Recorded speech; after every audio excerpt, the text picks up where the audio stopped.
What's up, people? Jade up here with my 2011 WWE Extreme Rules review video. Going to be giving you guys match results, highlights of the night, and also my thoughts and opinions on everything that occurred at this show. Make sure you rate this video thumbs up, and if you haven't subscribed already, go ahead and click that subscribe button up there. Thanks. Also, share with me your comments and opinions on the show down in the comment section below. Going to be starting off with the first match of the night, Randy Orton versus CM Punk. It was a last man standing match and a rematch from WrestleMania 27. And just as their WrestleMania 27 match ended, Randy Orton wins this one once again. He won with a super RKO from the top rope.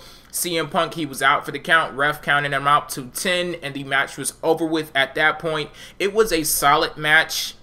I didn't dislike it, but then again, I didn't get really into the match. There was nothing really thrilling about the match to me. There were a couple of good moments, such as Orton attacking CM Punk with the kendo sticks. Also, CM Punk, he placed his steel chair around Randy Orton's neck and rammed him into the ring post. So there were a couple of good moments, and like I said, it was a solid match. But one thing that I did dislike about the match, some of the false finishes were unbelievable. Like, I'm used to seeing false finishes like that in last man standing matches, but some of those were completely unbelievable. Like that one where CM Punk, he was, you know, it looked like he was out for the count, but then all of a sudden he pops up and jumps like halfway across the damn ring and falls out of the ring. Like, that was a little too unbelievable for me. But like I said, it was a solid match. Didn't really dislike it, but there were a couple of elements that I could have done without. Next matchup was for the United States Championship, Kofi Kingston versus Sheamus. I thought it was an entertaining match, but judging by the live crowd in attendance, not so much. But regardless, both guys showcased their strengths in the match. Sheamus with his strength and power. There was one point in the match where Kofi Kingston was trying to put him through a table, but Sheamus vaulted himself over the top rope, hit Kofi Kingston with a shoulder tackle. That was a nice moment. And Kofi Kingston with his speed and agility, that's what prevented him from losing this match, because the best points came where Sheamus was trying to put Kofi Kingston through a table, but Kofi, using that speed and agility, he reversed the moves, countered them. He was doing some great things in this match. The ending came where Sheamus was trying to suplex Kofi Kingston to the outside of the ring where a table was lying on the ground, but Kofi Kingston reversed it, hit Sheamus with a Trouble in Paradise. Sheamus falls to the outside of the ring, lays on the table that he just tried to put Kofi Kingston through. Then Kofi climbs to the top turnbuckle and hits Sheamus with a boom boom drop. And the match was over with at that point. He put Sheamus through the table. Kofi Kingston is your new United States champion. Like I said, this was an entertaining match to me. Both guys performed well, but if I had to pick an MVP, I would have to pick Kofi Kingston. The third match of the night was the country whipping match, McCool and Jack Swagger versus Jerry the King Lawler and Jim Ross. I only have two words to describe this match: train wreck. It was a train fucking wreck. An entertaining train wreck, but a train wreck nonetheless. And of course, there were antics throughout the match from start to finish. They played into the whole strap stipulation. Then we had Jim Ross getting into the ring, and he put an ankle lock on McCool and Jack Swagger. So it was a lot going on in this match, a lot of crazy things. He was even trying to get the crowd hyped, trying to get a pop from the crowd and things.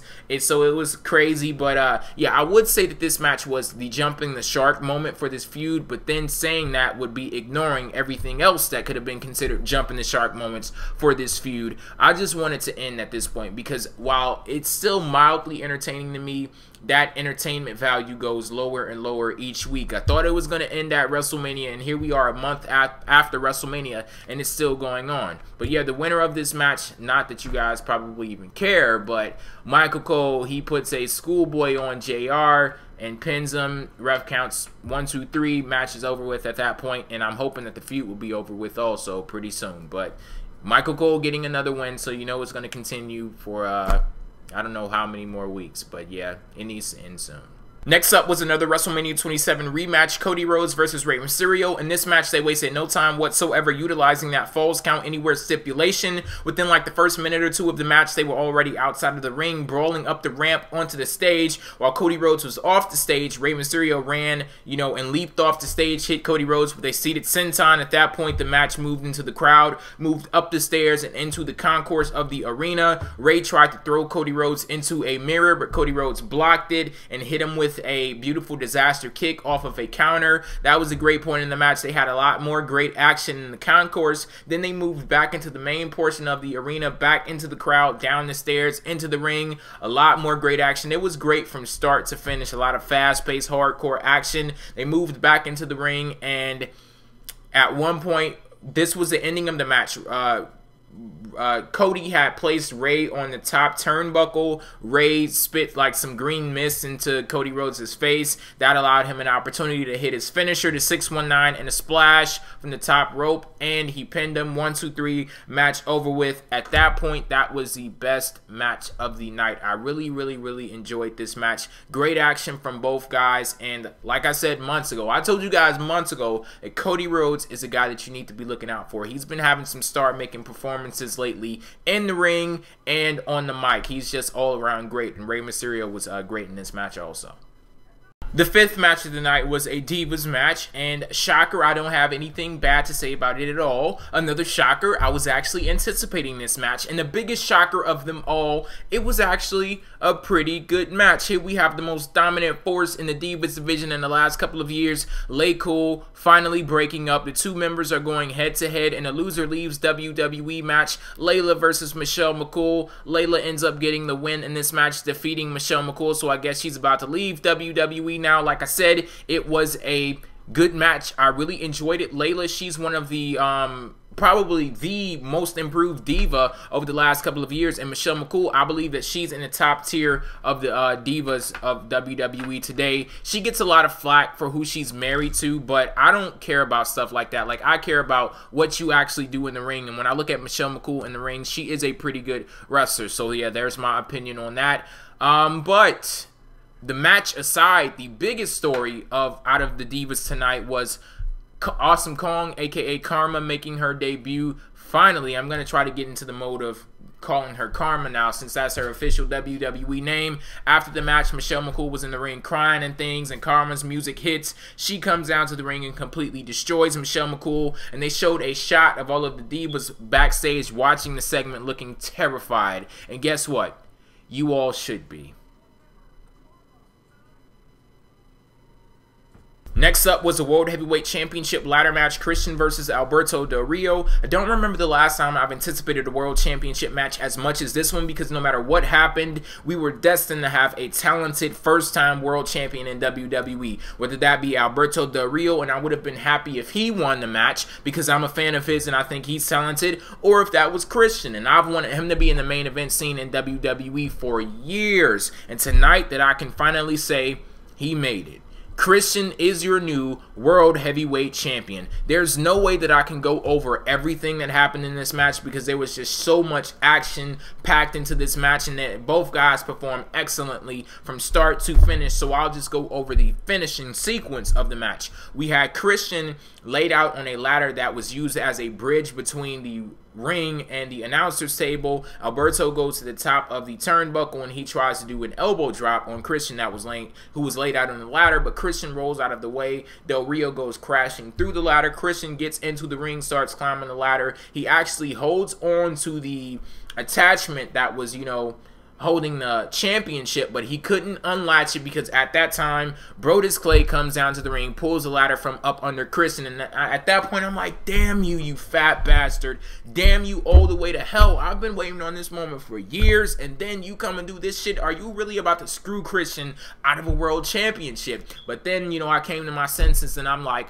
all this means is that the cavalry is gonna come in and save the day. And I'll let you guys know what I mean by that a little later on. But yeah, Brodus Clay, he pulled down Christian, but then Christian attacked Brodus and knocked him out of the ring with a ladder. That allowed Alberto Del Rio to get his, you know, his little maneuvering in there. He climbed back into the ring, started to attack Christian, put a submission on his arm. He was working on that arm of Christian throughout the entire match. He starts to do it once again. Then he throws Christian out of the ring, and he starts to climb the ladder himself. And just as he was about to get that championship, that's when we heard the horn heard around the world. That was a cavalry. Edge coming out in a Jeep. He starts honking the horn. That allowed Alberto Del Rio to be distracted. Christian jumps back into the ring, knocks Alberto off the ladder, starts to climb the ladder himself, and he finally gets that world championship. And that moment of him at the top of the ladder with that title is a moment that I will never forget. It's going down in the record books in WWE history. An absolutely amazing moment. And I have to say, it was well deserved. He busted his ass to climb that ladder. Literally and figuratively. You could see all of the welts and the bruises and the blood trickling down his head, and also a little blood on his side and things from the welts and the bruises and the cuts. And yeah, it was a crazy match, and both guys performed greatly in this match. But Christian, he won it in the end, and it was such a great moment. Proud to be a Christian fan right now. And now the most important match of the night, an impromptu and irrelevant WWE Tag Team Championship Lumberjack match with Big Show and Kane defending their championships versus Wade Barrett and Ezekiel Jackson of the Core. To be completely honest, I wasn't really paying attention to this match. This was one of those Easy Mac moments, and I already had the Easy Mac prepped and ready to go because I had a feeling that they were going to put an irrelevant-ass Tag Team Championship match on this show, so I went and got the Easy Mac as soon as the match started to eat it. While I wasn't really watching the match, I was more so concerned about the jobbers that were circling the ring and trying to figure out what were their names. I'm like, who in the hell is this dude in the cowboy hat? And is that Slam Master Jay? Like, I thought that dude got fired. Like, what the hell is going on here? But yeah, Big Show, he ends up choke slamming Wade Barrett, pins him, 1, 2, 3. Match is over with. As you can tell, I'm not taking this match seriously because if WWE doesn't take the Tag Team Championship seriously, why should I take the match seriously? So, yeah, that's all I have to say about that. Next up, the WWE Championship Steel Cage Triple Threat match. John Morrison versus John Cena versus the champion, The Miz. And now, in a moment that I have to talk about, but I don't really want to. Like, I knew it was inevitable, but I seriously thought that The Miz was going to give Bruno Sammartino a run for his money as the longest reigning WWE champion. But after just 5 months, The Miz has lost the WWE Championship. But you know what? This is not a moment for sadness. This is a moment for celebration because he went out as a fighting champion in a great match, because that's what this main event of Extreme Rules was. I really enjoyed the match. All 3 guys were great. There was this one moment in the match where The Miz hit a powerbomb on John Cena, threw him right into the side of the steel cage. That was a great moment. Also, there was another moment where John Cena had The Miz in an STF, and The Miz started to climb towards the door of the cage, and he maneuvered in a way where John Cena's neck got caught up in the bottom rope, and Cena started to choke, so he was forced to let go of the STF on The Miz. And there was also one point where John Morrison and John Cena tag teamed The Miz. They hit him with this superplex from the top rope. He kind of landed scary on that one, but luckily he got up from it and kept competing in the match. The ending of the match came where all 3 guys were laid out on the mat. John Morrison starts to climb towards the door of the cage. He actually starts to get out of it, but then R-Truth comes down to the ring. He slams the door into John Morrison's head, and then, you know, slams John Morrison's head into the steel steps. So John Morrison, at that point, he was a non-factor in the match. At that point, it was just down to John Cena and The Miz. They were both on the top turnbuckle. The Miz was trying to hit a super skull-crushing finale on John Cena, but John Cena reverses that, and then he gets The Miz into position for the attitude adjustment, and he hits the attitude adjustment on The Miz from the top rope, pins him, 1, 2, 3. John Cena is your new WWE champion.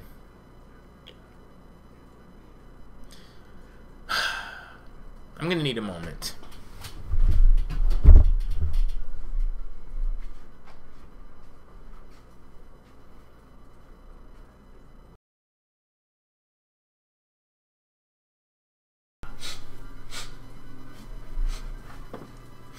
But yeah, like I said, the match was entertaining besides the ending, but I have no doubt in my mind whatsoever that The Miz will go on to win multiple world championships in WWE, and it's only a matter of time before he gets his WWE Championship back. Now, I know a lot of people probably expected me to be ranting, be pissed off, mad, sad, something about The Miz losing his championship, and nah, I'm none of that, because I know that this is only the beginning for him. I think he's done enough to prove to the powers that be in WWE that he belongs in that top tier, you know, in the company, and I think he's going to be there. And I'm really intrigued to see where The Miz goes from this point on, because I already know, I rest on the fact that the best is yet to come for The Miz. And a lot of people, the haters, I know you're going to be working overtime. Say, oh, The Miz sucks, and oh, he's going to drop down the card like a rock, and he's going to go back to where he belongs, and he's going to become a jobber. Notice that some of the same people saying these things now were some of the same ones saying that he wasn't going to win the Money in the Bank in the first place,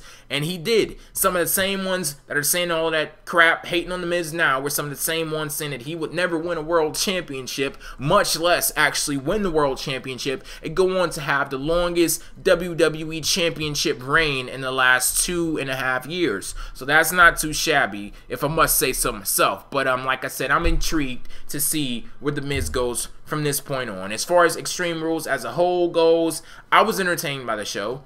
I was highly entertained by the show. There were a couple of moments that I didn't too much like, but I think the good things on this show were so good that they outweighed and, you know, overshadowed anything that possibly went wrong on this pay-per-view. So with that being said, I'll give it a 7.5 scores, somewhere in that range, maybe a little bit higher, because I really did enjoy the show. Christian winning the World Heavyweight Championship was a highlight for me. That was a great match. We also had another great match, Cody Rhodes versus Rey Mysterio, and a not so great moment with The Miz losing the WWE Championship.